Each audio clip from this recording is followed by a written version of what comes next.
Assalamu alaikum, brothers, sisters, friends, and everybody else watching. Welcome to Thought Revolution. This episode I want to begin with a story.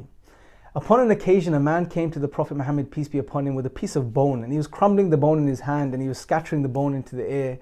And as he was doing this, he asked the Prophet, peace be upon him, is God going to bring this together on the day of resurrection? And the Prophet, peace be upon him, replied and said, yes. And as he finished answering him, Allah revealed these verses in the Qur'an, which are found in Surah Yasin, chapter 36, verse 77 onwards, where God says, does man not consider that we created him from a mere sperm drop? Then at once he's a clear adversary and presents for us an example and forgets his own creation. He says, who will give life to bones while they are disintegrated? Say, he will give them life who produced them the first time, and he is of all creation knowing.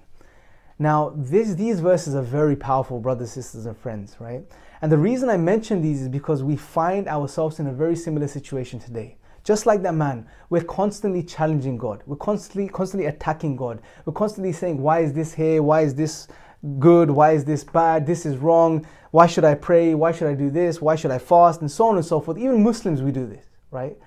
And I believe the main reason is because we've forgotten who Allah is, who God is, and we've forgotten who we are, right? And this is a very important, big problem. See, Islam has all the answers.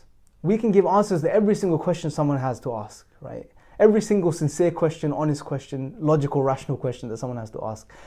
As God does in this verse, God says, what's difficult?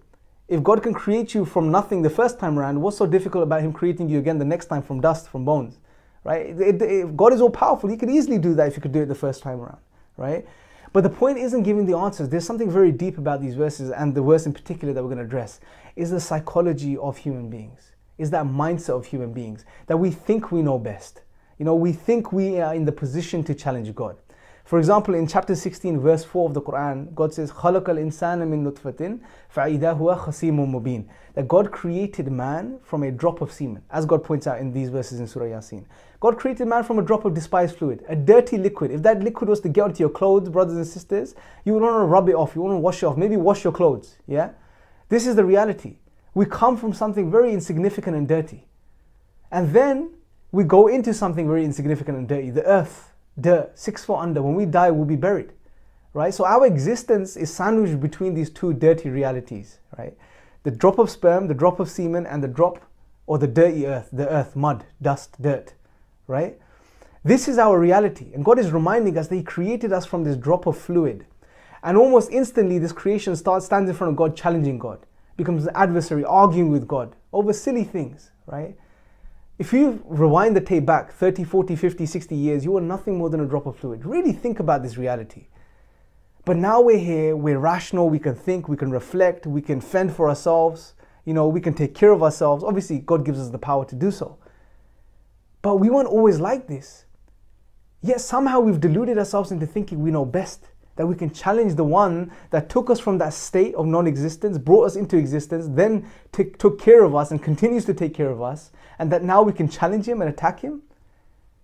When we know nothing, we only know a small amount, and God knows everything. And this God doesn't just only know everything, He loves us, He takes care of us, He provides for us, He sustains us. He loves us more than our own mothers do. He wants best for us. He doesn't need to do any of these things. He is still worthy of all praise. Yet He does all of these things. Yeah, we think we can challenge Him when we look at where we came from. Nothing. You know, and God is reminding us of this reality. God is reminding us continuously, wake up. Yeah, so don't waste your time challenging God or attacking God or thinking you know better than the one that made you and your mind and your brain that you think with. You know, sometimes we think, oh, this is evil, this is bad. Really? Think about this. God must be, we say God must be evil. Think about this. The one that gave you this compassion and this mercy and this love and this understanding. You're saying the one that gave you all of this is worse than you in some way? Think about this. He is perfect. He is the most merciful. He is the most compassionate. He's above everything that exists. Right? So He knows best. And the problem arises when we don't understand this reality. Right? Surely the one that gave you compassion and love is far more compassionate than you. Right? So don't misunderstand Him based on what you see in the world. Understand that you have a limited amount of information and knowledge. He knows everything. Right? So be content in that understanding. That's the point. And remind yourself of where you came from. Because when we do, it humbles us. And when we're in that humble situation, we realize, you know what? We're in no position to challenge God. The best thing we could do is to submit to Him and worship Him. So hopefully, brothers and sisters, this has been beneficial. I thank you guys for watching. Until next time, Assalamu alaikum wa rahmatullahi wa barakatuh.